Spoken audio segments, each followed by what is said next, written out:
Boa noite, meus irmãos. Que a paz seja convosco. Sejam bem-vindos, meus irmãos, a mais um estudo aqui no canal Viver é Cristo.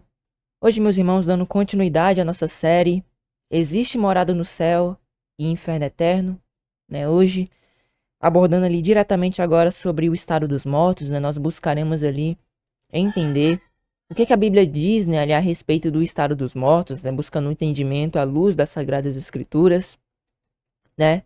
Creio eu que será um entendimento que colaborará bastante com o prosseguimento, né, dessa série, já que nós estamos abordando, né, sobre se existe ou não morada, né, no céu e inferno eterno. Então, creio eu que é bem importante a gente também abordar sobre o estado dos mortos, para também explicar as próximas passagens que virão, né, para explicar ali os demais entendimentos, né, ali que nos virão, né, ali mais adiante, né, conforme a gente tem dado continuidade, né, e como eu também já estava pensando em trazer, né, para complementar mais o estudo.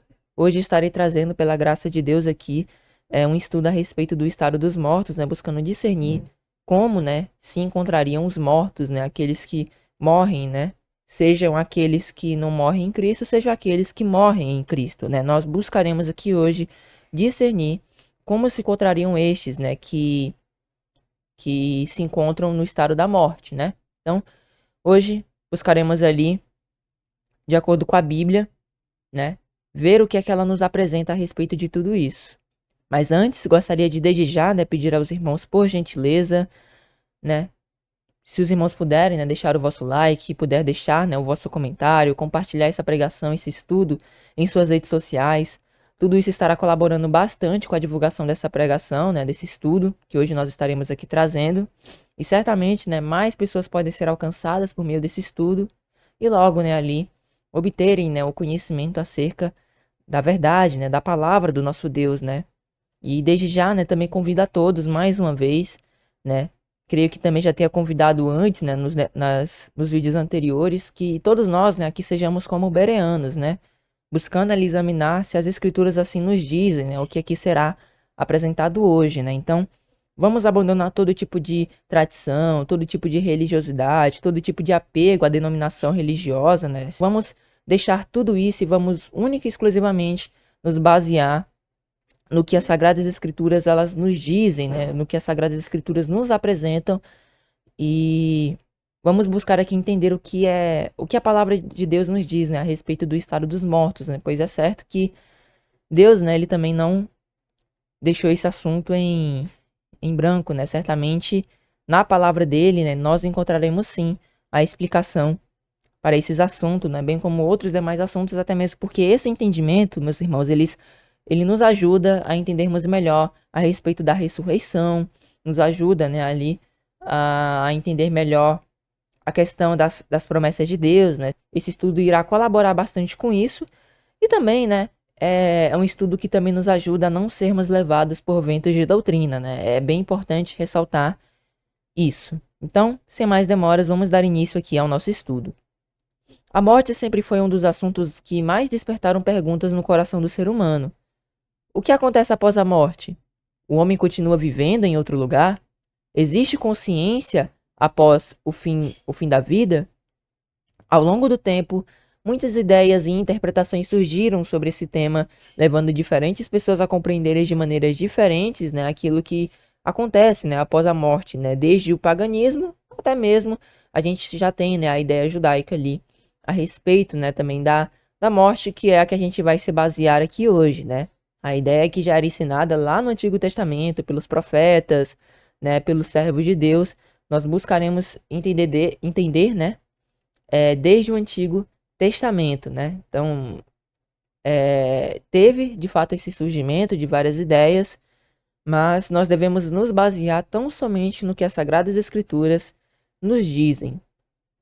Diante de um assunto tão importante, é necessário deixar de lado opiniões pessoais, tradições e conceitos humanos, voltando a nossa atenção para aquilo que as Sagradas Escrituras realmente revelam.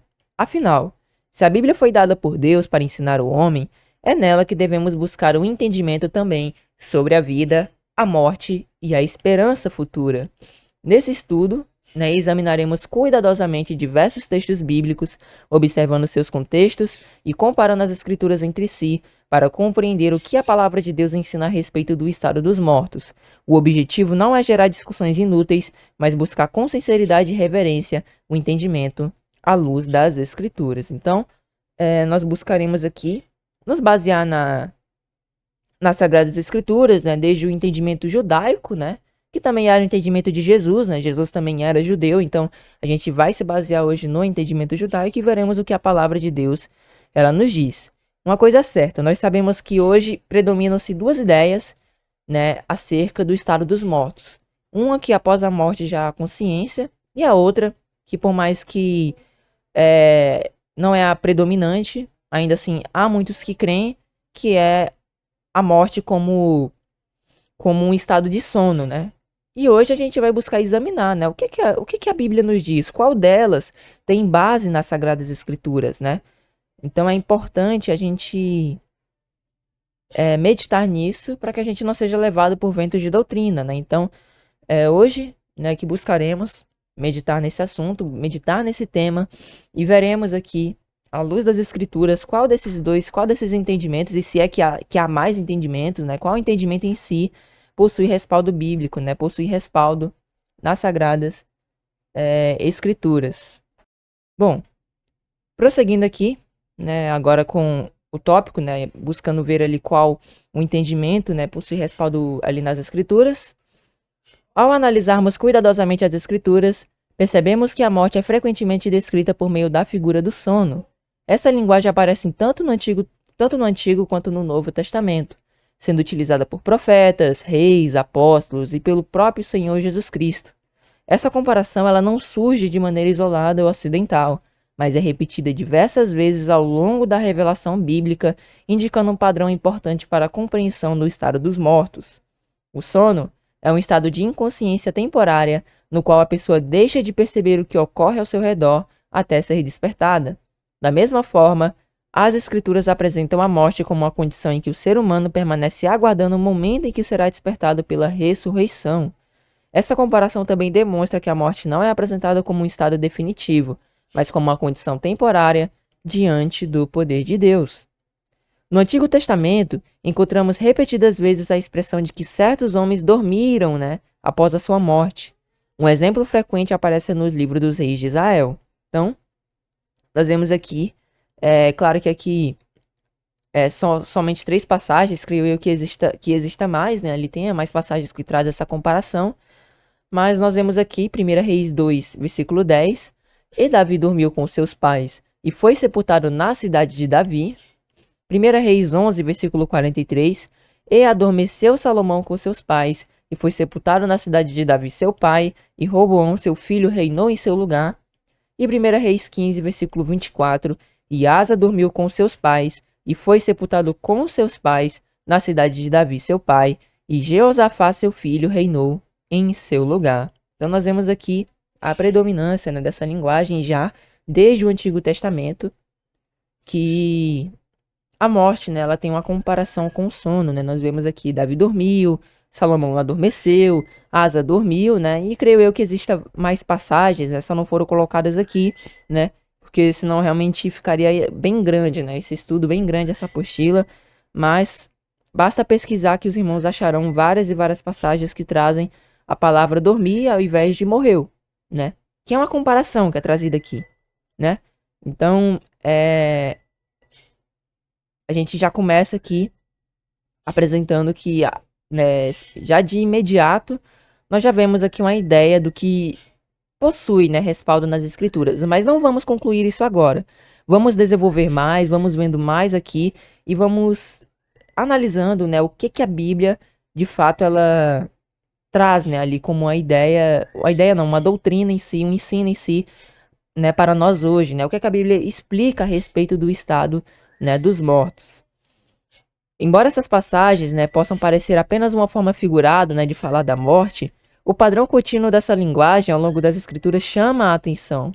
A morte é constantemente associada ao descanso e ao sono, não à atividade consciente em outra dimensão. É isso que é interessante, né? Muitas das vezes hoje as pessoas, elas, quando vão falar da morte, né, elas falam que, na verdade, a pessoa dormiu, né? Até mesmo como tem até aquela figura de linguagem, né? Que, se eu não me engano, é o eufemismo, né? Que é um meio de diminuir, né, o impacto, diminuir ali a gravidade da situação, do relato em si que será dado, e aí dormir meio que suaviza, né, aquela condição que vai ser apresentada. Só que a gente vê uma predominância grande, né, aqui nas escrituras, de forma que dá a entender que em si não parece ser algo que está sendo utilizado como um eufemismo, né? Parece ser mais uma ideia, uma comparação em si com a morte mesmo, como se ela de fato fosse algo parecido, né? Mas bem, vamos seguir aqui mais adiante, vamos desenvolvendo mais e vendo aqui mais e mais passagens das Escrituras. O profeta Daniel, ele utiliza exatamente essa linguagem ao falar da ressurreição. Temos, por exemplo, Daniel 12, versículo 2, que diz: E muitos dos que dormem no pó da terra ressuscitarão, uns para a vida eterna e outros para a vergonha e desprezo eterno. Observem que os mortos são descritos como aqueles que dormem no pó da terra. A ressurreição é apresentada como um despertar, né, desse sono. Isso harmoniza completamente com a ideia de inconsciência temporária até um momento determinado por Deus, né? Daniel aqui, né, que inclusive é um livro profético, né, bem interessante, um livro bem importante também para entender o Apocalipse. Nós vemos aqui que ele traz, né, essa profecia para o fim dos tempos, e muitos dos que dormem no pó da terra ressuscitarão, né? De certa forma a gente pode dizer que a ressurreição seria meio que um despertar, né, dessa condição. E ele fala que uns para a vida eterna e outros para a vergonha e desprezo eterno. E esse versículo também, se os irmãos analisarem bem, ele também nos mostra que, aparentemente, todas as pessoas se encontram na mesma condição. Por quê? E muitos que dormem no pó da terra. Aí fala que uns irão ressuscitar para a vida eterna e outros para a vergonha e desprezo eterno. Então, o próprio versículo também, ele nos mostra que essas pessoas também que dormem no pó da terra, muitas delas que também ressuscitarão para a vida eterna, também se encontram nesse mesmo estado daqueles que também ressuscitarão para a vergonha e desprezo eterno, né? Então a gente vai explicar aqui, a gente não vai explicar com a ênfase, né, a respeito se existe morada no céu ou inferno, a gente não vai abordar diretamente isso, né? A gente está dando continuidade à série para falar a respeito do estado dos mortos. Se caso os irmãos quiserem entender um tanto melhor, recomendo que os irmãos vejam, né, aqui o estudo, o primeiro vídeo, onde nós abordamos ali de uma forma um tanto resumida, né, a respeito do assunto, mas creio que gradualmente a gente vai abordando, né, vamos aí enfatizando mais e mais ali a respeito do assunto, quem sabe até mesmo ali colocar, né, mais um tópico ali, mais alguns tópicos e falar sobre o assunto de forma que complementa, né, mais ali o estudo, né, o ensino em si, mas a gente já abordou sobre a parábola do rico e do Lázaro. Recomendo muito que os irmãos vejam, né? A gente abordou sobre o significado espiritual, né, dessa parábola, o significado dela no geral, né? Não se trata de algo literal. Nós também já abordamos sobre esse primeiro vídeo, né, que já falei a respeito. E também tem até mesmo aqui a consulta de Saul a necromante, né, que por mais que não fosse o foco falar sobre também o estado dos mortos, a gente acabou falando um tanto, né, a respeito também disso. Então, se os irmãos também assistirem esse vídeo, colaborará com o entendimento de hoje, né? Mas claro, recomendo que os irmãos vejam primeiro esse vídeo. Se caso os irmãos, no caso, vejam primeiro esse estudo, né, que nós estamos aqui fazendo. E depois vejam esse estudo. Creio que até mesmo ficará mais fácil de entender essa passagem, né, ali, a respeito da consulta de Saul a necromante, né? Então, mas vamos prosseguindo aqui, né? Vamos prosseguindo mais adiante aqui no estudo das escrituras. Então, nós vimos que isso se harmoniza completamente com a ideia de consciência temporária até o momento determinado por Deus. E, né, a gente trouxe um tanto aqui do Antigo Testamento, a gente não vai trazer tudo. O intuito aqui não é esgotar o assunto, o intuito é explicar o que a Bíblia nos traz. Por isso que não foi colocado todos os versículos aqui, porque seriam inúmeros versículos. Acabaria meio que até mesmo deixando a apostila um tanto grande, né? E o nosso intuito aqui é explicar o assunto, né, de uma forma mais breve. Então, nós já vimos um tanto aqui da base no Antigo Testamento, mas também, meus irmãos, No Novo Testamento, aquele, né, que também nós vemos que tem tamanha autoridade, ou seja, Jesus, ele também usa repetidamente essa comparação. Um dos exemplos mais claros está na morte de Lázaro, lá em João 11, do versículo 11, que diz: Assim falou, e depois disso disse-lhes: Lázaro, o nosso amigo, dorme, mas vou despertá-lo do sono. Os discípulos inicialmente entenderam que Jesus falava do sono literal. Então o texto continua, João 11, dos versículos 12 ao 14. Disseram, pois, os seus discípulos: Senhor, se dorme, estará salvo. Mas Jesus dizia isto da sua morte. Eles, porém, cuidavam que ele falava do repouso do sono. Então, pois, Jesus disse-lhes claramente: Lázaro está morto. Então, aqui o próprio Cristo, ele explica, né, que estava utilizando o sono como a representação da morte. Em seguida, Jesus ressuscita Lázaro, ilustrando justamente a ideia de despertá-lo. Esse episódio ele possui grande importância, pois demonstra claramente a relação entre morte, sono e ressurreição, o que também dá base, né, meus irmãos, para aquilo que a gente já falou um pouco antes, né, a respeito da ressurreição, que implica, né, essa ressurreição, né, no caso, o fato de Lázaro, né, ele também ter sido ressuscitado, né? Então, esses que também ressuscitarão, tem mais ou menos essa comparação também de serem despertados do sono, né?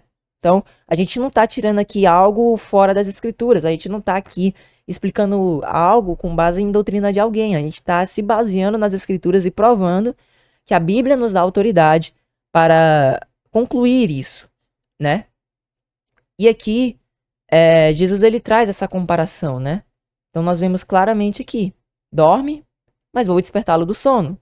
Dorme implicando a morte, vou despertá-lo do sono, a ressurreição. E todos nós sabemos que Lázaro, ele certamente estava morto naquele momento, né? Ele não estava vivo, ele não estava dormindo, ele estava morto, ele já havia, se eu não me engano, né? A Bíblia diz que ele morreu, ele já tinha morrido fazia 4 dias, né?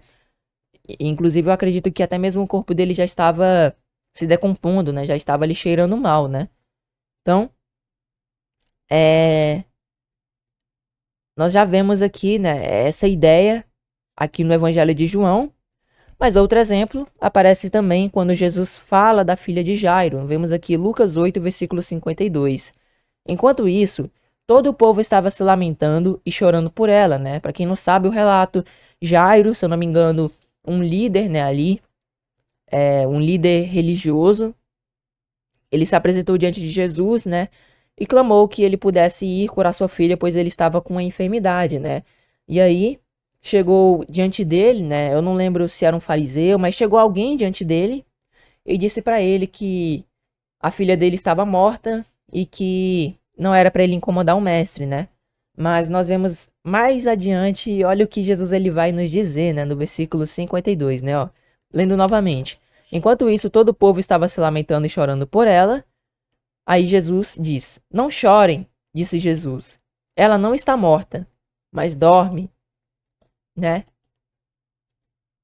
Embora, né, a menina estivesse morta, Jesus utiliza novamente a figura do sono. Tudo isso aponta para a autoridade que Jesus também já exercia sobre a morte. Logo depois ele a desperta, né, da morte, e mais uma vez a morte é retratada como uma condição semelhante ao sono, da qual a pessoa pode ser despertada. Então, assim como Lázaro, ele também foi dito que ele dorme, essa menina também foi dita que ela dorme, né? Só que essa linguagem, ela também remete a algo bem interessante que, que a Bíblia em si ela nos ensina, né? Que é o quê? A autoridade de Jesus sobre a morte, né? Nós sabemos que a própria Bíblia fala que Jesus ele venceu, né? A morte ela já foi vencida, a morte já não tem a última palavra, né? Ela ainda será destruída, ela ainda existe hoje. Muitos podem pensar, ué, como foi que Cristo venceu a morte se ela ainda existe hoje? Na verdade, a morte ela já foi vencida. Ela só permanece hoje e ainda vai permanecer durante um certo período como um instrumento de juízo. Mas a morte ela já não tem a última palavra, né? Não é à toa que a gente crê na ressurreição. Se a gente crê na ressurreição é porque a morte ela já não tem a última palavra, né? Ela já não decreta, você vai ficar morto para sempre. Não. A ressurreição aponta para essa esperança que nós temos de ressuscitarmos um dia. Então, Jesus aqui ele não está afirmando que a menina não estava realmente morta, não. Ele fez uma comparação em relação ao sono e explicou, né, que ele também ali, de certa forma, ele tem sim uma autoridade sobre a morte, sobre a morte, né? Então ele está trazendo aqui mais uma vez a comparação em relação, né, ali ao sono, né? Nós vemos aqui que ele apresenta a morte, né, de uma forma semelhante ao sono, da qual uma pessoa pode ser despertada. Tanto aqui em João 11, tanto em Lucas 8, né, ali nesses dois relatos, nós vemos que é bem interessante, né? Então essa mesma linguagem, ela também continua nos escritos apostólicos. Paulo frequentemente descreve os cristãos mortos como aqueles que dormem. Ao falar da ressurreição em Cristo, ele descreve 1 Tessalonicenses 4,13: Não quero, porém, irmãos, que sejais ignorantes acerca dos que já dormem, para que não vos entristeçais como os demais, que não têm esperança. No versículo seguinte, ele afirma, 1 Tessalonicenses 4,14: Porque se cremos que Jesus morreu e ressuscitou, assim também aos que em Jesus dormem, Deus os tornará a trazer com ele. Então, olha, mais uma vez aqui, aos que em Jesus dormem, né? E qual é o estado de dormir, meus irmãos? Mais uma vez, agora trazendo uma explicação, né, a respeito do sono, por mais que todos já saibam, já tenham mais ou menos o entendimento de como funciona o sono, né? Como que funciona? A gente tá ali, né? A gente vai lá, se prepara, né, para dormir, para se deitar. Nos deitamos, fechamos os olhos e simplesmente do nada, né? Por mais que a gente esteja buscando aquilo, a gente apaga e só acorda no outro dia. A gente fica inconsciente durante esse período, né? Ou até mesmo, meus irmãos, de uma forma que até é bem melhor, né, trazendo algo para um contexto mais atual, é, por exemplo, a anestesia, né? A anestesia que faz a pessoa dormir, né? Seria mais ou menos como aquela ideia, né? A pessoa nem sabe o que aconteceu ali. Acabou a cirurgia, ela acordou, ela nem sentiu nada, nem passou por nada disso, nem sentiu dor. Então, é mais ou menos essa condição, mas como creio eu que não existia, né, anestesia naquele período, né? Aí foi utilizada a comparação em relação ao sono, que funciona também da mesma forma, né? A gente dorme e o estado que passa, seja no caso, o período que nós dormimos, ele passa de uma forma até que imediata. A gente só acorda no outro dia mesmo e nem percebe que o tempo passou, né? Então, é mais ou menos essa comparação que vem sendo trazida aqui. E nós veremos mais adiante que isso se confirma. Com o entendimento de receber as promessas, com determinadas passagens, nós veremos que existem contradições de não se crer, né, nisso, né? E até mesmo porque a própria Bíblia ela não nos apresenta essa ideia de morrer e ir para o céu, né? De morrer e ir para o céu, né? O céu é em que Deus habita, né? Existem passagens que as pessoas elas pegam, né, ali e tentam dizer, apontando que é aquilo, que as pessoas elas foram de fato para o céu, ou então morreram e foram para o céu, mas não são passagens literais, ou até mesmo são passagens que foram tiradas de fora do seu contexto, né? Nem foram ali explicadas, né, em si. Porque nós vemos, por exemplo, a gente vai explicar mais a respeito, mais adiante, se Deus assim permitir, de Elias e Enoque. Mas nós vemos que Hebreus 11 afirma que eles morreram e não receberam as promessas. Então, acaba que a gente tem que buscar se basear nas escrituras. E a gente vai buscar, né, mais adiante entender. Então fica até de spoiler aqui um tanto, né, a respeito dos próximos assuntos, mas nós veremos mais adiante, né, não só esses assuntos, mas o ladrão da cruz, e até mesmo explicaremos ali a respeito do que seria inferno, né, na Bíblia, né, explicando as palavras Hades, Tártaro e Geena, né, que são as palavras que aparecem na Bíblia, que são comumente traduzidas como inferno, né, e é isso que, infelizmente, acaba confundindo as pessoas, né, pelas pessoas não buscar entender qual é o significado da palavra no grego, não que seja obrigatório, mas talvez até mesmo devido às traduções, né? Acaba que as pessoas se confundem. Aí quando Jesus ele fala de inferno, as pessoas muitas das vezes entendem que Jesus está falando de um local que pega fogo, onde a pessoa vai ser atormentada para sempre, mas a Bíblia não traz esse respaldo, né? Outra passagem, né, que as pessoas acabam querendo trazer, né, para tentar justificar essa questão, é a parábola do rico e do Lázaro, né? Mas nós já explicamos aqui a respeito dela, né? Recomendo que os irmãos assistam, né? A gente trouxe ali pela graça de Deus o significado, né, da parábola com base na Bíblia, com base no que a Bíblia nos ensina, com base no que a Bíblia nos apresenta, né? Vale ressaltar que existem parábolas que não têm o significado. Jesus ele não esclarece, né, qual é o significado da parábola. E aí cabe a nós, com a orientação, claro, não é a gente que vai, não é a gente que vai interpretar, é Deus que nos dará a interpretação através, né, ali do seu poder, né, do seu Santo Espírito, né? Então Deus ali nos concederá, né, ali a direção. Basta a gente pedir a Deus que ele possa colocar sobre nós porção dobrada, né, do seu Santo Espírito e nos conduzir ali ao entendimento correto. Se a gente pedir em sinceridade, certamente Deus ele nos guiará, né? Essa é a vontade de Deus, né, que cheguemos ao entendimento das Sagradas Escrituras, né, para que alcancemos o entendimento correto, né? Também é preciso sim a gente ter o entendimento certo e correto acerca das Escrituras. Então, nesse contexto, Paulo ele consola os irmãos, né, não dizendo que os mortos já estavam vivendo conscientemente no céu, né, mas apontando para a esperança futura da ressurreição na volta de Cristo, né? Então ele não diz que as pessoas elas estão ali vivendo conscientemente, né, em si no céu, né? Mesmo porque a Bíblia ela não ensina isso, né? Mas ele está apontando em si para a esperança futura da ressurreição de Cristo, conforme 1 Tessalonicenses 4,16. Porque o mesmo Senhor descerá do céu, com alarido e com arcanjo, e com trombeta de Deus, e os que morreram em Cristo ressuscitarão primeiro. Então, nós vemos que, de fato, a ressurreição ela só vai acontecer na volta de Jesus, né? Paulo também, lá em Timóteo, a gente também trouxe uma série, né, a respeito das epístolas de Timóteo, explicando versículo por versículo, né, com exceção de alguns capítulos que a gente resumiu um tanto, se não me engano foi só um, mas a gente explicou ali versículo por versículo, e Paulo exortou quanto àqueles que já afirmavam que a ressurreição já havia acontecido.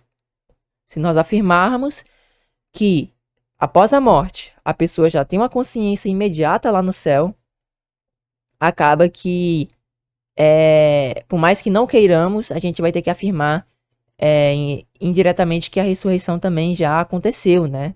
Então, são pontos que vão surgindo, né? São meio que quebras, eu diria que pontos que a gente tem que se atentar, porque vão surgindo meio que essas, entre aspas, contradições, né? E acaba que às vezes é devido a gente não crer da forma correta, né?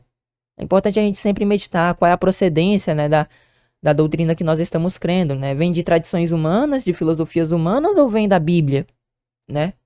Então a gente tem que ser como os bereanos, né, ali, e estudar as Sagradas Escrituras, examinando, né, ali, nelas, né, buscando ali entender, né, ali as passagens, os ensinos em si, para que tenhamos o entendimento, né, ali, correto das Sagradas Escrituras, né? Temos que estar fundamentados ali no ensinamento dos apóstolos, né? Então, vamos lá. A esperança apresentada, né, está na ressurreição futura, não numa consciência ativa após a morte. Paulo ele também utiliza a mesma linguagem em 1 Coríntios 15, capítulo inteiramente dedicado à ressurreição. Nós vemos aqui 1 Coríntios 15, 6. Depois foi visto, uma vez, por mais de 500 irmãos, dos quais ainda a maior parte, mas alguns já dormem também. Então olha aqui, né, meus irmãos? Alguns já dormem também. Então, mais uma vez aqui a linguagem de dormir. Nós sabemos que esse dormir implica, né, ali morrer, né? Alguns já morreram também. Então, aqueles que testemunharam a ressurreição de Jesus, Jesus ressurreto, alguns já morreram também. E mais adiante, em 1 Coríntios 15, versículos 16 ao 18, é dito o seguinte: porque se os mortos não ressuscitam, também Cristo não ressuscitou. E se Cristo não ressuscitou, é vã a vossa fé, e ainda permaneceis nos vossos pecados. E também os que dormiram em Cristo estão perdidos. Então, olha aí, né, meus irmãos? Aqui Paulo ele exortando quanto àqueles que não criam, né, na ressurreição, que se não existe ressurreição, Cristo não teria ressuscitado e logo vã seria a nossa fé, né? Porque nós não teríamos sido salvos, né, de nossos pecados. Ele exorta aqui, mais uma vez aqui a comparação no versículo 18, né? E também os que dormiram em Cristo estariam, né? Estão ali perdidos, se caso não houvesse ressurreição. Então, claramente aqui Paulo, mais uma vez, ele traz a comparação da morte em relação ao sono, né? É uma comparação ali para explicar mais ou menos como seria o estado em si, em que as pessoas se encontrariam, né? Elas se encontrariam ali após morrerem. Então, novamente, né, os mortos são chamados de os que dormem, e todo argumento do capítulo gira em torno da necessidade da ressurreição. Se os mortos já estivessem plenamente vivos e conscientes em outro lugar, o enfoque tão forte na ressurreição perderia o seu sentido, né?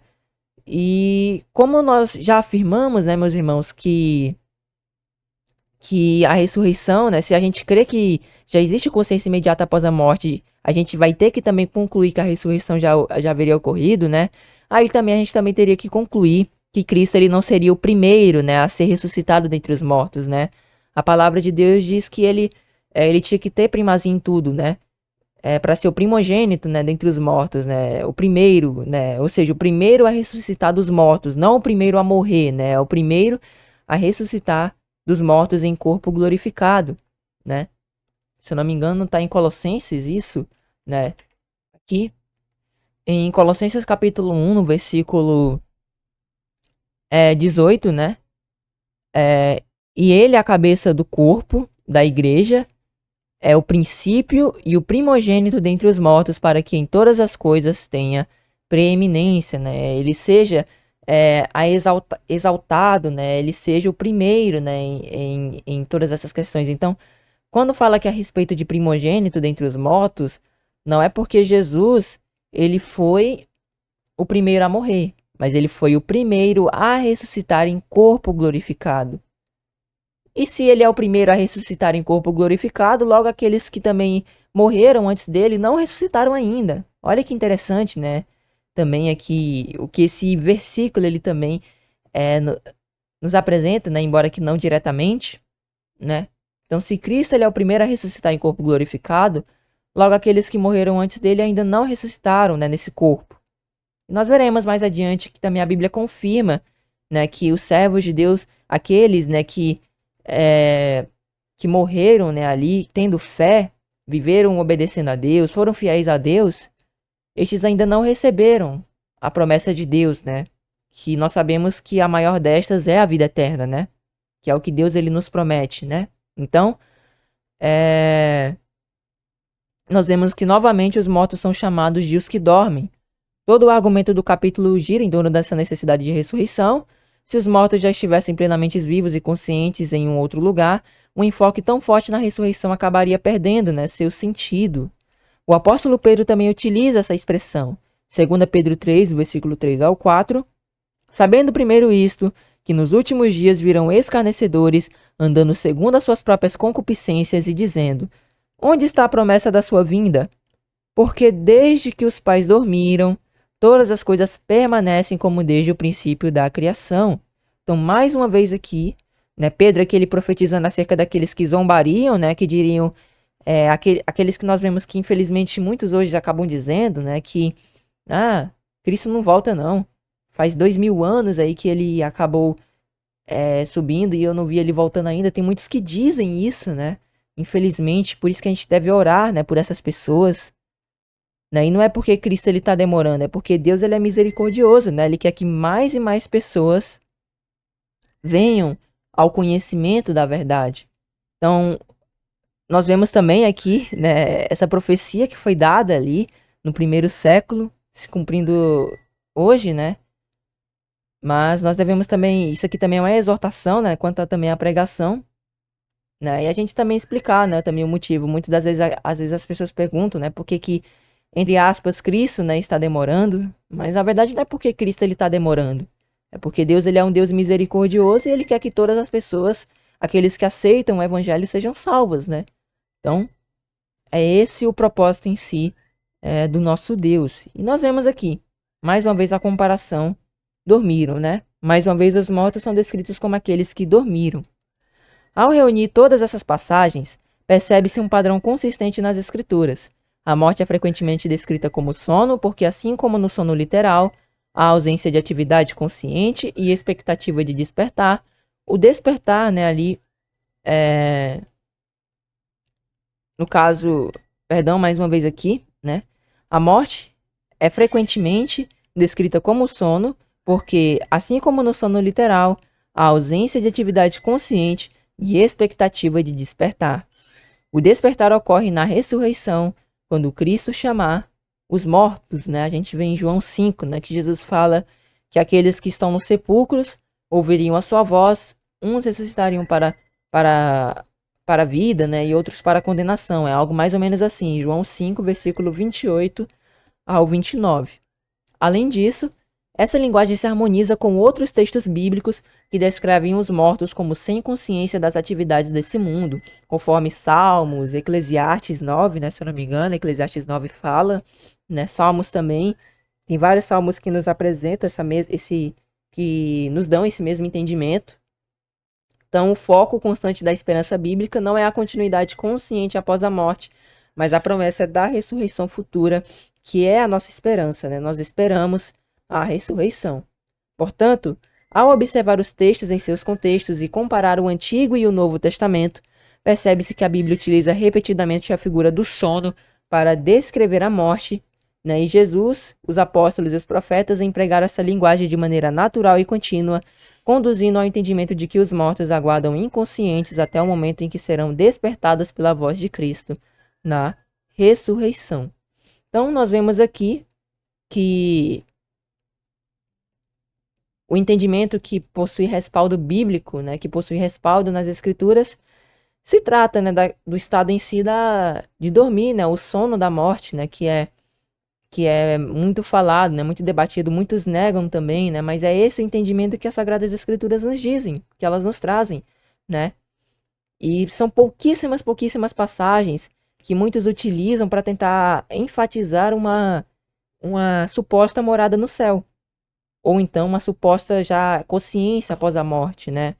Mesmo porque essas doutrinas, esses ensinos não procedem, né, ali da Bíblia, né? Eles têm ali a princípio, uma base, né, no helenismo, em filosofias, né, em filósofos, principalmente quando você tem esse entendimento de imortalidade da alma, que é algo que a Bíblia, Jesus ele refuta isso claramente quando ele diz que nós devemos temer a Deus, o Pai, que pode, né, ali lançar a nossa alma, né, e destruir a nossa alma, né, no Guiena, né? A gente já abordou isso em estudos anteriores. Tem essa passagem que Jesus fala que Deus ele pode, né, ali destruir a nossa alma no Guiena. Então, quando você tem esses entendimentos, né, que a alma é imortal, né, acaba que muitas das vezes você se perde, né, nesses entendimentos, até porque se a alma é imortal, realmente não faz nem sentido a ressurreição, né, a salvação, porque se a alma já é mortal, se já é algo inerente à alma, para que vida eterna, né? Se a alma já é algo imortal, se ela já vive para sempre, se ela não pode ser destruída, né? Ou seja, não é algo que é bíblico, não é algo que procede das escrituras, né? Quem ensinava isso era, né, ali, principalmente Platão, né? Se eu não me engano, que pregava isso de forma clara, né, ali, que dizia isso de forma clara ali a respeito, né, da morte, né, em si, após a morte. Então, quando você tem esse entendimento, acaba que você é conduzido a entender as escrituras de uma forma que não é certa, não é correta, né? A Bíblia traz uma ideia, aí as pessoas elas vêm com outro pensamento e meio que tentam adaptar, né? Aí para explicar certas situações, eles pegam outros versículos fora de seus contextos e acabam deturpando. A gente já abordou a respeito da parábola do rico e do Lázaro, por exemplo, que é uma que é muito utilizada. Mas nós vimos com base nas escrituras que a parábola do rico e do Lázaro não se trata de algo literal, não é um ensinamento literal, mesmo porque a Bíblia não dá esse entendimento, né? A Bíblia não dá esse entendimento literal de que realmente existe um local ali em céu, aí bem próximo o inferno, aí as pessoas lá no céu podem ver as pessoas sofrendo no inferno, né? É totalmente sem sentido.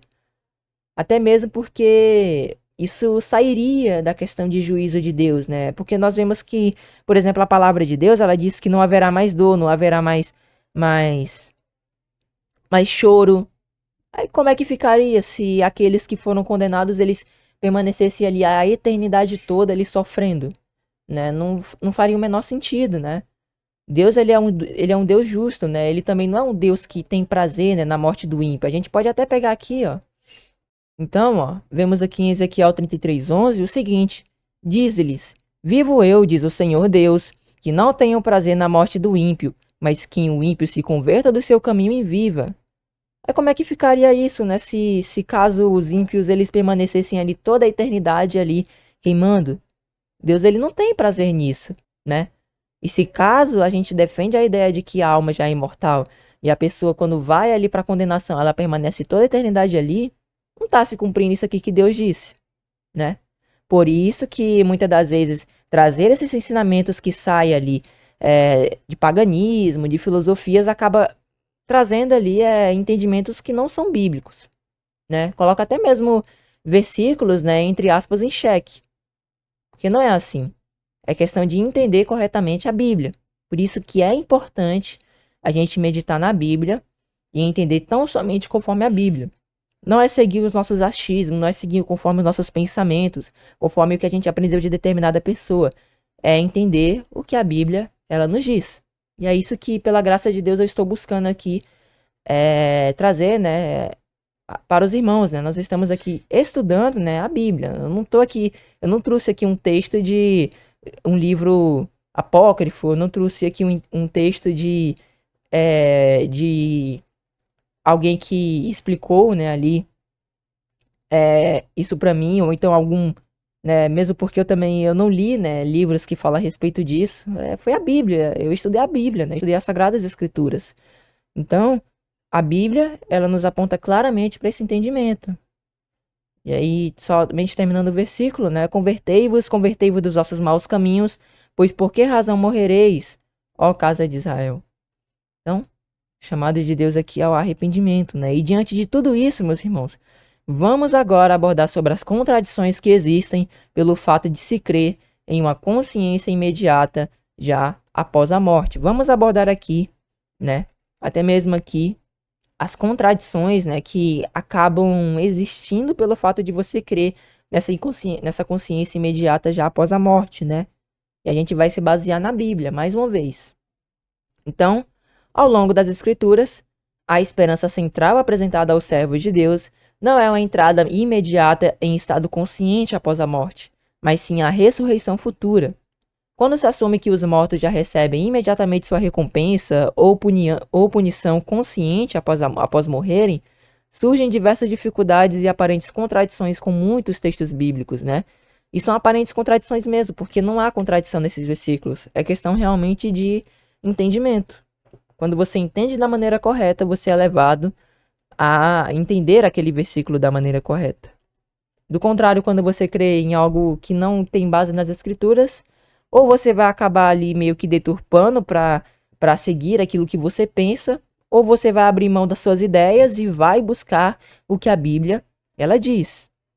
Por isso, torna-se importante comparar cuidadosamente as passagens e seus contextos, observando o testemunho conjunto das Escrituras desde o Antigo até o Novo Testamento. Ao fazer isso, percebe-se que muitos textos passam a harmonizar-se naturalmente quando entendidos à luz da ressurreição futura e do estado de inconsciência dos mortos até aquele momento.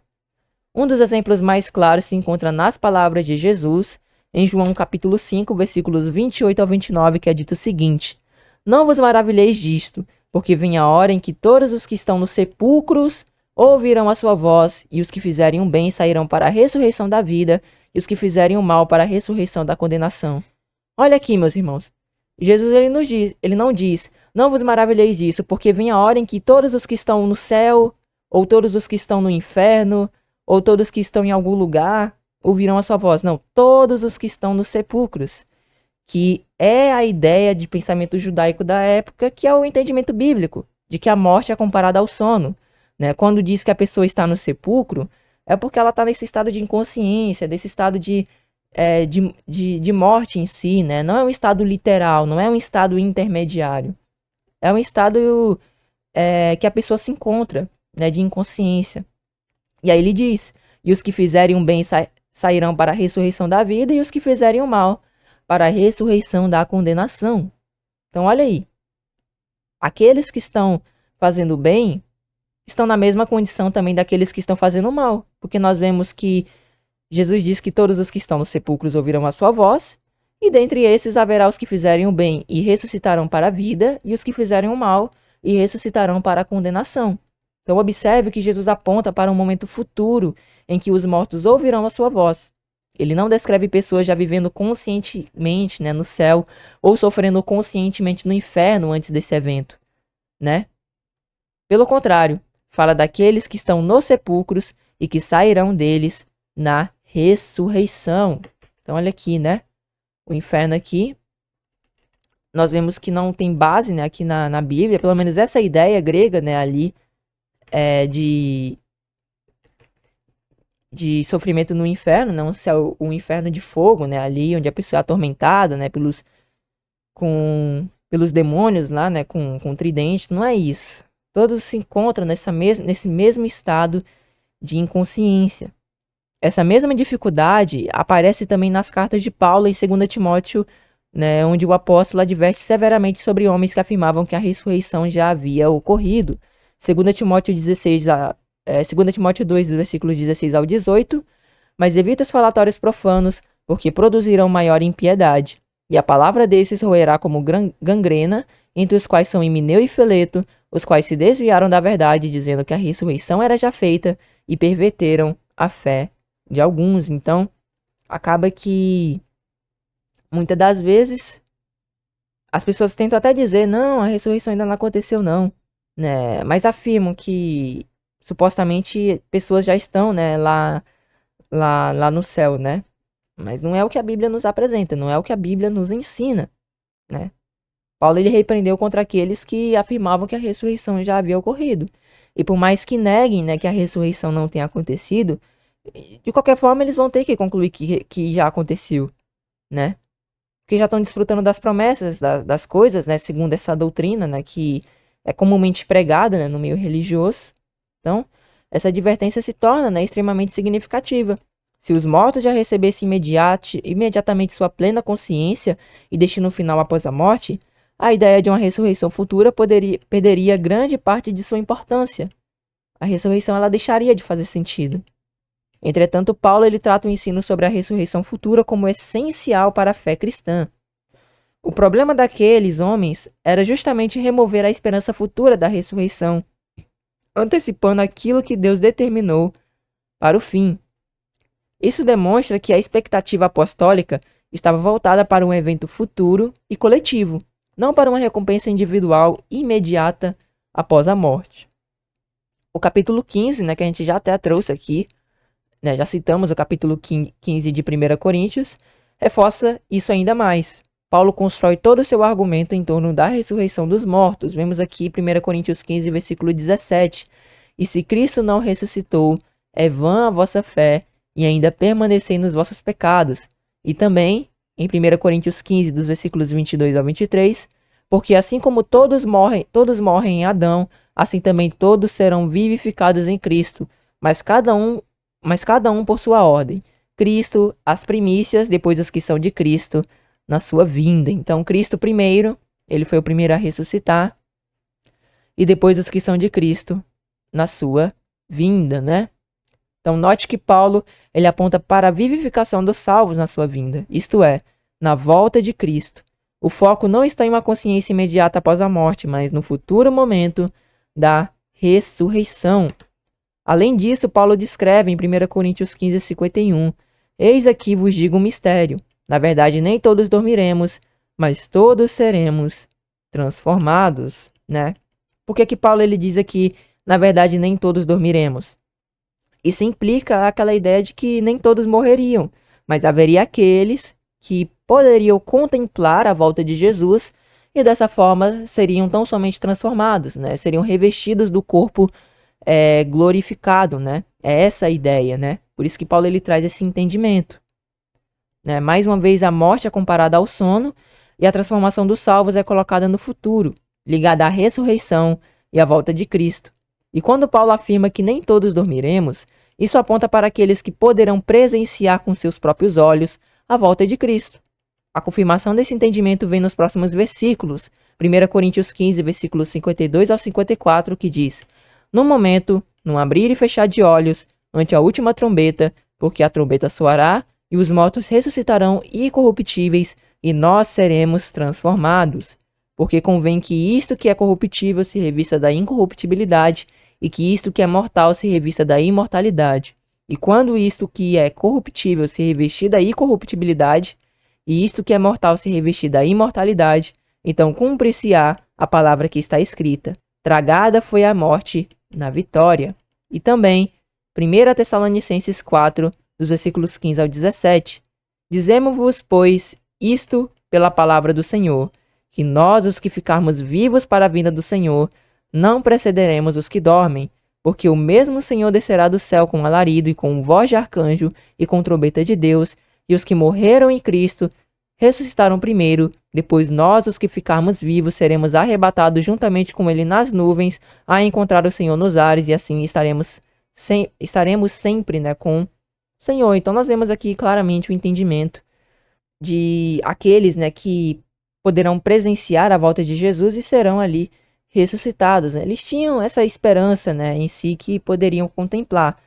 Mas nós sabemos, né, que isso se dará nesta era. Sabemos que Cristo está próximo de voltar e Paulo e os demais apóstolos, eles também se encontram no sono da morte, né? Então, eles não estão ali desfrutando das promessas ainda, né? Deus, ele quer nos recompensar, todos nós, de uma só vez. É isso que Deus, ele tem em mente, né?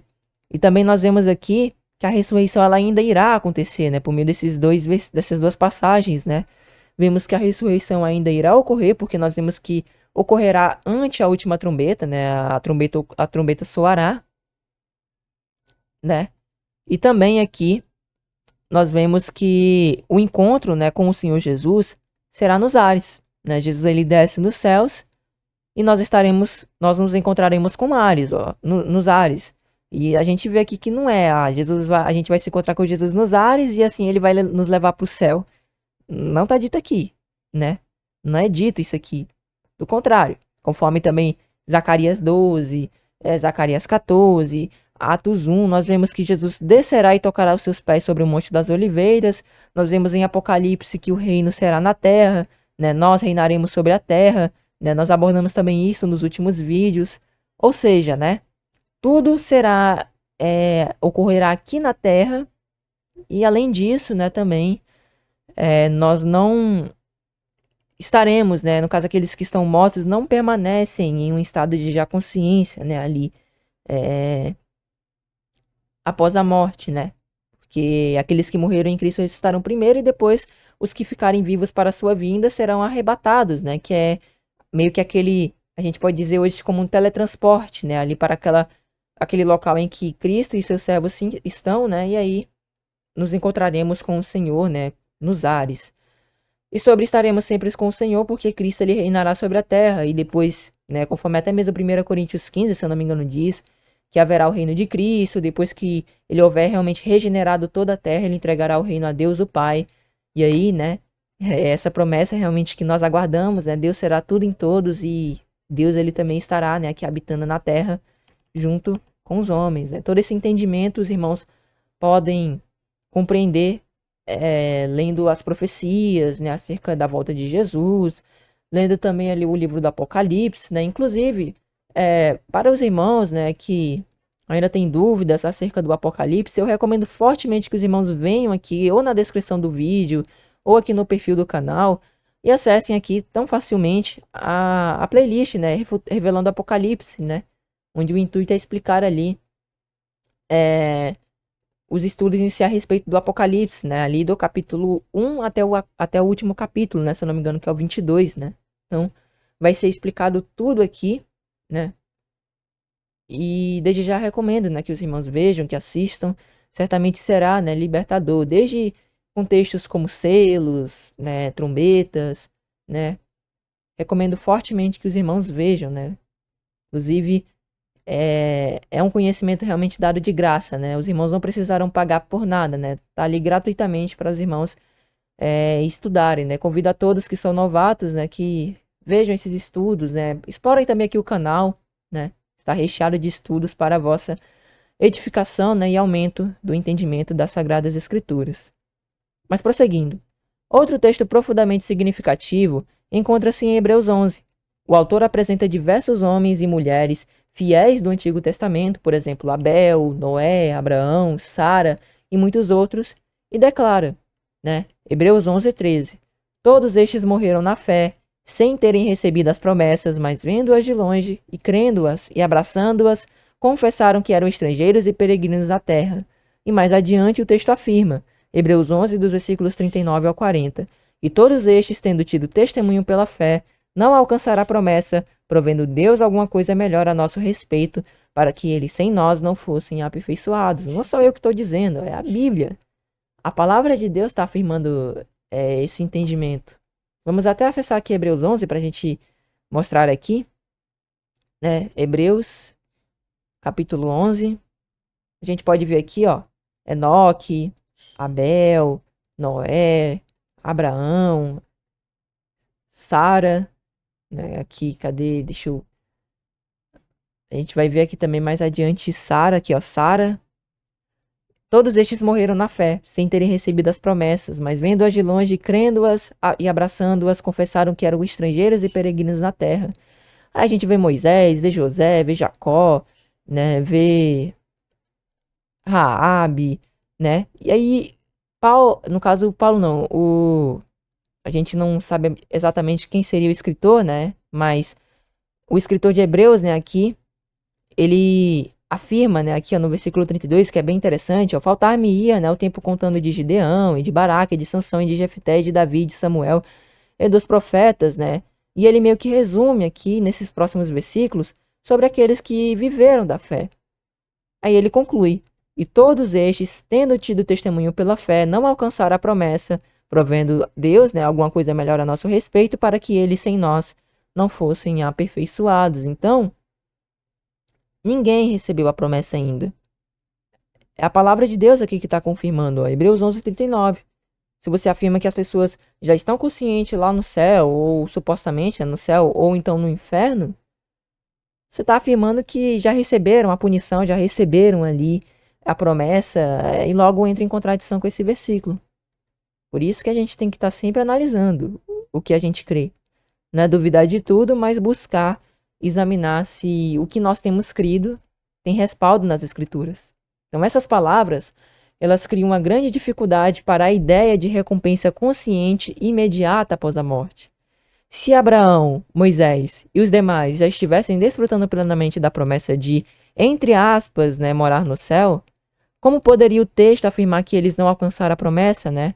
Então, o texto afirma que eles não alcançaram a promessa, né? E muitos dizem que eles já estão lá no céu, né? Desfrutando das promessas, né? A própria parábola do rico e do Lázaro, muitos utilizam para dizer que Abraão ele está lá no céu. Mas a palavra de Deus diz que em Hebreus 11 ele não recebeu a promessa, ele morreu sem ter recebido a promessa. Aí como que fica? Então, também essa passagem, ela ajuda a entender a parábola do rico e do Lázaro também, né? Mesmo porque até mesmo a palavra de Deus ela não nos ensina, né, sobre a morada no céu. Também pretendo, mas futuramente, se assim Deus permitir, trazer um estudo a respeito de que o reino será na terra, né? Com base nas Sagradas Escrituras. Pretendo trazer um estudo a respeito disso. Mas vamos seguindo aqui adiante, né, para não demorarmos muito. Além disso, o autor declara que eles não seriam aperfeiçoados sem nós, indicando o cumprimento coletivo e futuro da promessa de Deus, harmonizando-se com a ressurreição final. O próprio Pedro também fala sobre Davi. É bem interessante isso aqui, meus irmãos. Atos 2, 31 ao 34. Prevendo isso, falou da ressurreição do Cristo, que não foi abandonado no sepulcro e cujo corpo não sofreu decomposição, né? O corpo de Jesus ele não foi decomposto, né? Ele também não foi abandonado no sepulcro, né? Tanto naquele local que ele se encontrava, tanto também na questão de ele estar inconsciente, né, após a morte. Então, até mesmo esse entendimento, meus irmãos, colabora com o entendimento da ressurreição de Cristo, porque se você crê que já após a morte há uma consciência imediata, né, você acaba concluindo que Cristo, na verdade, ele morreu e acabou tendo consciência, tendo vida ali, já depois que morreu. Aí fica assim o menor sentido. Jesus, ele disse que ia passar 3 dias e 3 noites no seio da terra, né? Aí você, entendendo dessa forma, você abre margem para vários entendimentos. Mas, voltando ao tema, nós vemos que também o entendimento de nós vemos, com base nas escrituras, que os mortos, eles não estão conscientes, Isso abre imagem para a gente entender realmente que como ocorreu ali a ressurreição de Cristo, a gente entende até melhor, né? Fica menos difícil de se compreender. Mas vamos prosseguindo aqui na leitura do versículo, né? Mais uma vez vamos ler aqui, Atos 2, 31 ao 34. Prevendo isso, falou da ressurreição do Cristo, que não foi abandonada no sepulcro e cujo corpo não sofreu decomposição. Deus ressuscitou este Jesus e todos nós somos testemunhas desse fato. Exaltado à direita de Deus, ele recebeu do Pai o Espírito Santo prometido e derramou o que vocês agora veem e ouvem. E aí o versículo 34, meus irmãos. Pois Davi não subiu ao céu, mas ele mesmo declarou: o Senhor disse ao meu Senhor, senta-te à minha direita. Então olha aqui, meus irmãos. Pois Davi não subiu ao céu, né? Então, é claro, né, isso. Quando eu li aqui, eu confesso que eu fiquei realmente, nossa, eu não sabia, né, desse versículo, né? Mas Davi, ele não subiu ao céu, aqui, ó, é afirmado diretamente, né? Alguns podem tentar concluir que isso afirmando quando ele estava vivo, mas a própria Bíblia confirma esse entendimento, né, de que ele não subiu ao céu. A gente se baseia em Hebreus 11, e fora outras passagens que confirmam que a morte é um estado de inconsciência. Então, de uma forma clara aqui, né, só nesse trecho aqui também nós vemos mais uma vez, né, pois Davi não subiu ao céu. Isso é essencialmente relevante, né, porque Davi foi um homem segundo o coração de Deus. Ainda assim, Pedro afirma claramente que ele não havia subido aos céus. Pouco antes, Pedro também o declara. Atos 2:29. Irmãos, posso dizer-lhes com franqueza que o patriarca Davi morreu e foi sepultado, e o seu túmulo está entre nós até o dia de hoje. A argumentação de Pedro está baseada no fato de que Davi permanecia morto, aguardando o cumprimento das promessas. Outro ponto importante se encontra em Eclesiastes, né, lá em Eclesiastes 9:5, que é dito o seguinte: porque os vivos sabem que hão de morrer, mas os mortos não sabem coisa nenhuma. Nem tampouco terão eles recompensa, mas a sua memória ficará entregue ao esquecimento. E ainda, em Eclesiastes 9, versículo 10, tudo quanto te vier à mão para fazer, faze-o conforme as tuas forças, porque na sepultura para onde tu vais, não há obra nem projeto, nem conhecimento, nem sabedoria alguma. Embora alguns tentem, né, limitar essas passagens, né, essas palavras apenas à perspectiva humana debaixo do sol, o texto ele continua sendo consistente com o restante da linguagem bíblica, né, sobre a morte como estado de silêncio, descanso e inconsciência, né, até a ressurreição. Muitos tentam relativizar, né, para acabar ali meio que dando ênfase e uma, entre aspas, base, né, para aquilo que acabam crendo, né. Muitas vezes por tradição, né? Crer em consciência já imediata após a morte. Mas também os salmos eles afirmam, né? Salmo 6:5 nos diz: porque na morte não há lembrança de ti, no sepulcro quem te louvará? E ainda Salmo capítulo 115, versículo 17: os mortos não louvam ao Senhor, nem os que descem ao silêncio. Se os mortos estivessem conscientes e ativos no céu após morrerem, essas declarações se tornariam extremamente difíceis de se harmonizar. Outro aspecto importante é que a Bíblia frequentemente aponta para a volta de Cristo como um momento em que os salvos receberão sua recompensa. Mateus 16, versículo 27, é dito o seguinte: porque o Filho do Homem virá na sua glória, porque o Filho do Homem virá na glória de seu Pai, com os seus anjos, e então dará a cada um segundo as suas obras. E também Apocalipse 22:12. E eis que cedo venho, e o meu galardão está comigo para dar a cada um segundo as suas obras. Então, se ele ainda vai dar o galardão, como é que a gente vai afirmar que estes, né, alguns, né, ou vários já receberam galardão, né, ali em uma suposta morada no céu, já receberam a vida eterna? É incoerente crer dessa forma, né? E não sou eu que estou dizendo, é a Bíblia. Na Bíblia ela aponta para isso. Então, a gente vê de forma clara, né, aqui o entendimento de tudo isso, né? A morte como sono em si. Então, se cada pessoa já recebesse sua promessa completa, imediatamente após morrer, por que as Escrituras apontariam repetidamente para a volta de Cristo como o momento dessa recompensa? O episódio de Lázaro, ele também levanta, né, uma importante reflexão dentro desse tema.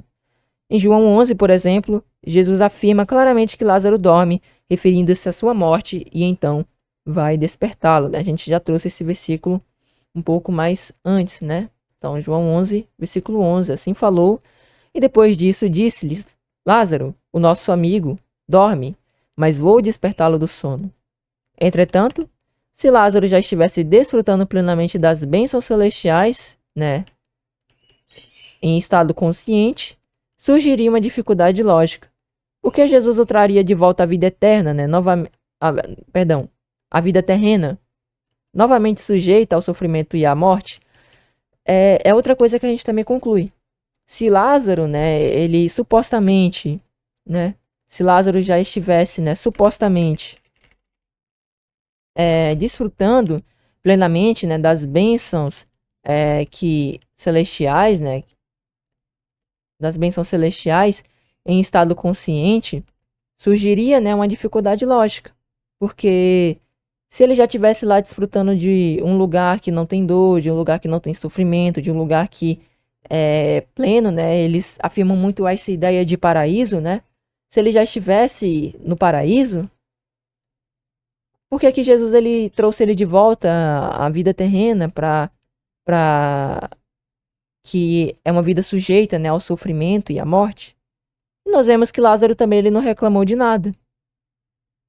Então, são passagens que entram em xeque quando você crê em uma morada no céu ou então em uma consciência imediata após a morte, né? A gente vai abordar mais diretamente, né, se Deus assim permitir, sobre a questão de morada no céu, né, ali, se Deus assim permitir, né, e até mesmo a questão, no caso, morada no céu, né, e morada na terra, nós abordaremos mais diretamente, né, nos próximos estudos, se assim Deus nos permitir, né, pois também é algo que é amplamente pregado, né, no meio religioso, nós vemos que é algo que é amplamente explicado, né, por muitos, mas é algo que também basta você ler, né, você lê a Bíblia e você vê que não há menção alguma de algum servo de Deus indo diretamente para o céu onde Deus habita. No máximo você vai encontrar ali passagens que as pessoas acabam se utilizando delas para tentar explicar ali a sua doutrina, mas quando nos baseamos na Bíblia, nós vemos que não tem respaldo algum. Então, né, se é esse o entendimento, né, que a gente busca aqui explicar acerca das Escrituras, né? As Escrituras, elas nos ensinam isso. Então, o texto bíblico ele não apresenta Lázaro relatando experiências conscientes no céu, né? E nem Jesus dizendo que ele havia sido retirado, né, ali de um estado glorioso. Pelo contrário, toda a narrativa enfatiza o milagre da ressurreição e o poder de Cristo sobre a morte. Isso harmoniza-se naturalmente com a compreensão bíblica de que Lázaro estava inconsciente na morte até ser despertado pela voz de Jesus. Vale ressaltar que essa ressurreição ela não foi a ressurreição do corpo eterno, tá?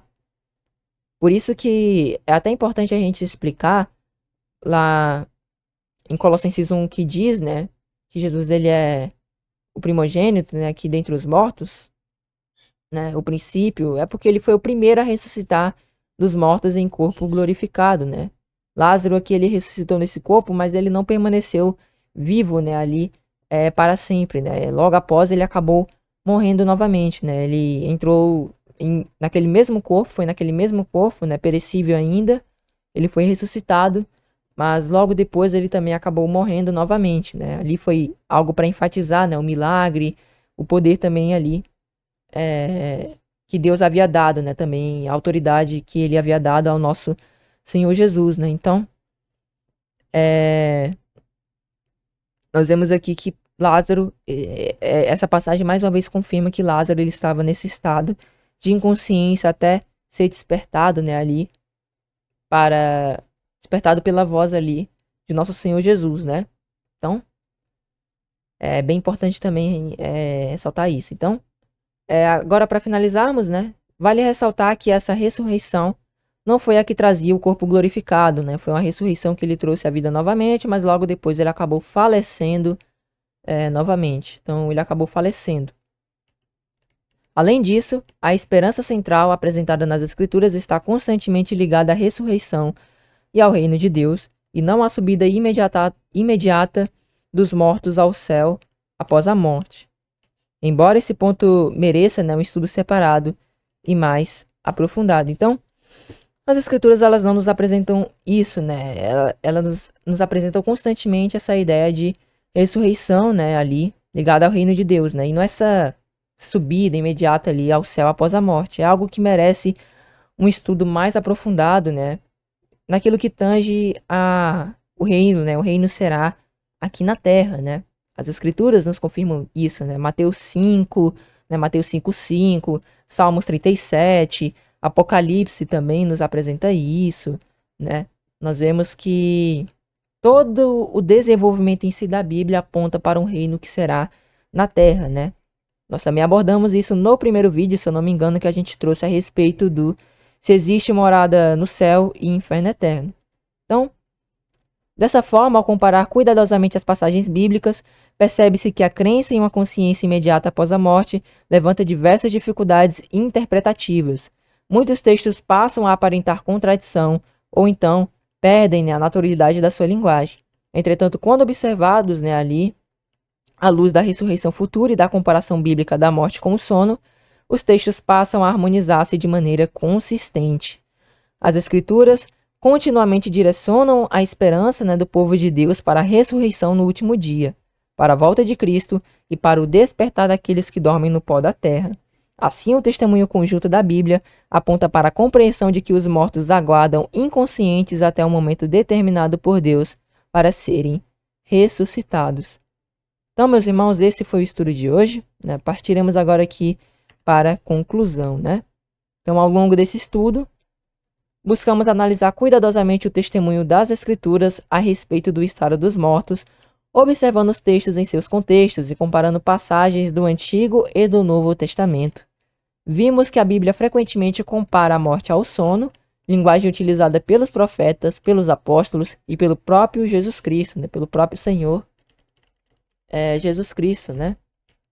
Também observamos que a esperança apresentada repetidamente nas Escrituras está voltada para a ressurreição futura no retorno de Cristo, e não para uma consciência imediata após a morte. Passagens como João 5, versículo 28 ao 29, 1 Tessalonicenses 4, 1 Coríntios 15, Daniel 12, né, versículo 2, e Hebreus 11, e muitas outras, né, apontam consistentemente, né, para um despertar futuro daqueles que dormem no pó da terra. Da mesma forma, vimos que diversos textos se tornam difíceis de se harmonizar com a ideia de uma consciência imediata após a morte, enquanto encontram natural coerência quando compreendidos à luz da ressurreição futura.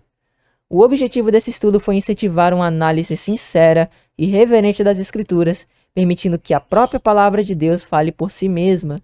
Em tempos em que muitas tradições, filosofias e interpretações humanas influenciam o entendimento das pessoas, torna-se essencial voltar-se para aquilo que está escrito, examinando tudo cuidadosamente. As Escrituras nos convidam continuamente a buscar a verdade, né, com humildade e temor diante do Senhor. O próprio Senhor Jesus declarou, João 5,39, examinai as Escrituras, porque vós cuidais ter nelas a vida eterna, e são elas que de mim testificam. Portanto, que cada um de nós continue meditando nas Sagradas Escrituras, buscando compreender não apenas aquilo que aprendemos dos homens, mas aquilo que aprendemos, né, de Deus, né, ali, aquilo que Deus verdadeiramente revelou em sua palavra.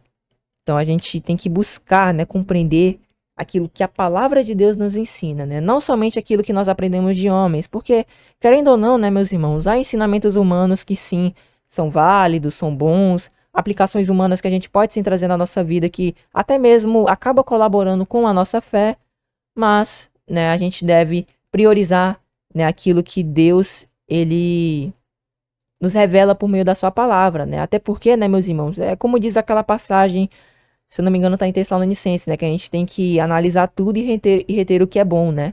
Reter aquilo que é bom, que colabora com a fé e com a nossa vida, né? Tanto a secular, tanto também ali a nossa vida espiritual, né? De qualquer forma, a gente pode extrair aquilo que é bom, aquilo que de fato é lícito, aquilo que é agradável, que colabora, né? Em ambas as partes de nossa vida. Que nosso coração permaneça disposto a ouvir, aprender e seguir a verdade, confiando na promessa gloriosa da ressurreição e da vida eterna que Deus concederá aos que permanecem fiéis a Ele. Amém, meus irmãos? Então, esse foi o estudo. Nós poderíamos aqui ter colocado mais tópicos, né, mais temas, mas creio eu que estenderia bastante, né, aqui. E o nosso intuito não é acabar deixando um estudo realmente maçante, um estudo muito grande, né? Um estudo que os irmãos ficasse difícil, né, em si de acabar ali acompanhando, né? O intuito aqui foi realmente abordar de forma resumida e breve aquilo que as escrituras nos apresentam, né? Então, esse é meio que o pontapé inicial, se caso há alguém aqui que acabava crendo, né, nessas doutrinas de morada no céu ou então inferno eterno, para que busquem, convido-lhes a buscar, como diz, né, aqui João 5,39, né, a examinar, né, as escrituras, pois são nelas, né, que nós encontramos vida eterna, né, diz assim: examinai as escrituras porque vós cuidais ter nela a vida eterna, e são elas que de mim testificam, né? Então, todos nós, né, meditarmos com base nas Sagradas Escrituras, né? Não buscarmos em fontes exteriores. Há fontes exteriores que até colaboram, mas tem que ser como eu já citei, né? Aquela passagem, né? A gente tem que examinar tudo e reter o que é bom, aquilo que colabora com o entendimento, com a nossa vida em si.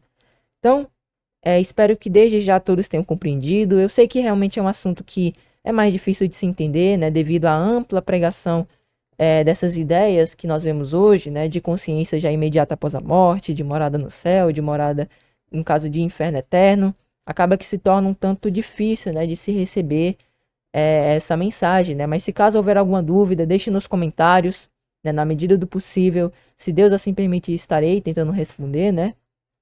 E também, mais adiante, né, nós estaremos prosseguindo com a nossa série, então se desde já houver também alguma dúvida a respeito, né, também do que nós abordaremos mais adiante, certamente eu estarei trazendo, né, explicação para esses assuntos, né, estudos sobre Enoque e Elias, estudos sobre o ladrão da cruz, né, explicando ali as palavras, né, ali que é traduzida, né, comumente na versão brasileira, né, a versão portuguesa como inferno, né, que são Hades, Guiena e Tártaro, né, são três palavras que são amplamente traduzidas da mesma forma, o que até mesmo se torna um tanto difícil de se compreender se a gente não fazer uma leitura com a exegese, né, de determinada passagem. Então, se Deus assim permitir, mais adiante estarei tentando, né, trazer esses ensinos, né, esses estudos, né, até mesmo para complementar aqui a série e cumprir, né, o intuito do canal, que é levar, né, o Evangelho de Deus adiante e o entendimento correto, né, acerca das Escrituras, né. Vale ressaltar que a gente não busca pregar aqui doutrina de ninguém, nem palavra de ninguém. A gente busca ali pregar, né, o que as Escrituras nos dizem, né. Então, única e exclusivamente as Escrituras.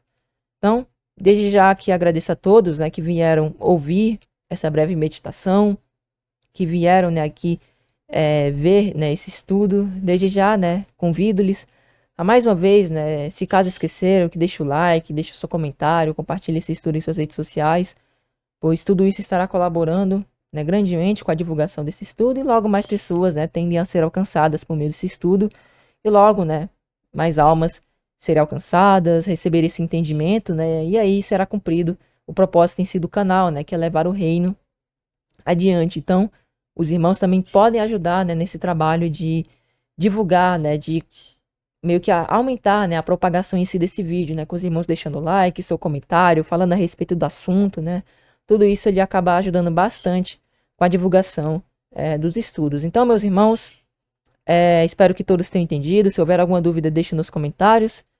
Na próxima semana, se assim Deus permitir, estaremos prosseguindo com a nossa série. Então, desde já, né, despeço a cada um, com a paz seja convosco. Desejo um excelente começo de semana a todos, né? Que Deus assim nos sustente e nos guie durante toda essa semana, né? Despeça a cada um, com a paz seja convosco. E até a próxima, meus irmãos, se assim Deus nos permitir.